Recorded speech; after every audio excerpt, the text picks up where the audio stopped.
Nearly a third of Australians at the last census checked none when asked about their religion, up from 19% in 2006. What many people might not realize is that while some knowns are indeed atheists or agnostics, a substantial percentage do have faith. It's just not in mainstream religion as we generally understand it. The number of people identifying as spiritual but not religious appears to be rising in the Western world.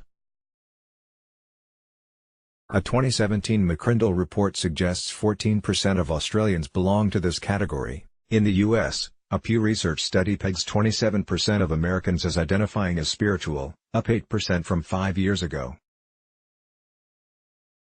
Perhaps Australia's understanding of faith is starting to change, not because some groups are winning or losing adherents, but because the notion of organized religion itself has increasingly started to fall out of favor. Read more. Why the Supreme Court's gay wedding cake ruling won't resolve religious freedom issues. Whatever the reason, this trend is particularly pertinent given the recent completion of the Ruddock Review of Religious Freedom.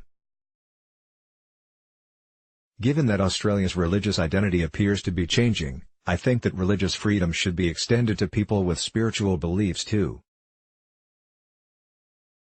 For instance, during the Vietnam War, the Supreme Court of the United States was asked whether conscripts who didn't believe in a supreme being but had spiritual beliefs opposing war could qualify for conscientious objector status. The court got it right in that case, determining that even people who don't believe in God may have spiritual beliefs worth recognition and protection.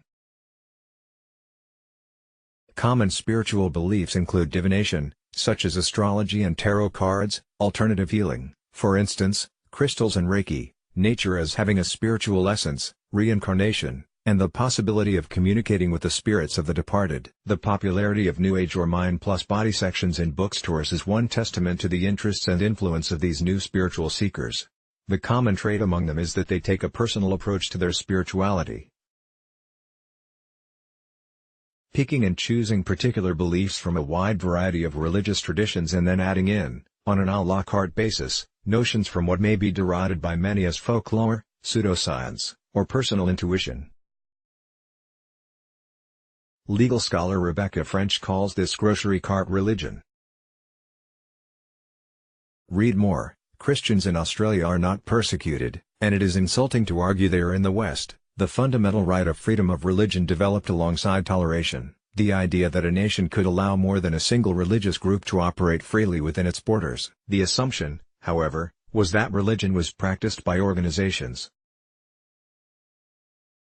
Today, when courts inquire about whether someone's right to freedom of religion has been violated, they ask for proof that the beliefs are religious in nature and that the individual was sincere in holding them. That proof usually involves demonstrating membership of a religious group that has established moral obligations the individual was trying to follow. But courts have historically treated idiosyncratic spiritual beliefs as unworthy of protection. The reasoning, explicit or implicit, is usually that people with spiritual beliefs aren't really religious because any beliefs they have were lightly adopted and can be lightly discarded.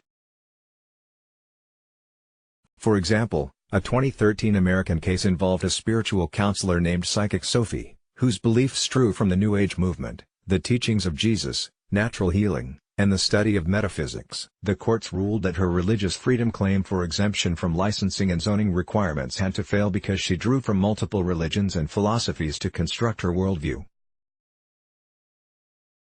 The court said that these influences on Psychic Sophie's inner flow did not transform her personal philosophical beliefs into a religion. In my view, however, the judicial understanding of freedom of religion needs to evolve alongside religion itself. What matters is that those beliefs may be just as real to the spiritual but not religious person as the doctrines of any established church or to a regular attendee. Freedom of religion is premised on the notion that matters of conscience, the most cherished and deeply held moral beliefs a person may have, should not lightly be burdened by the government.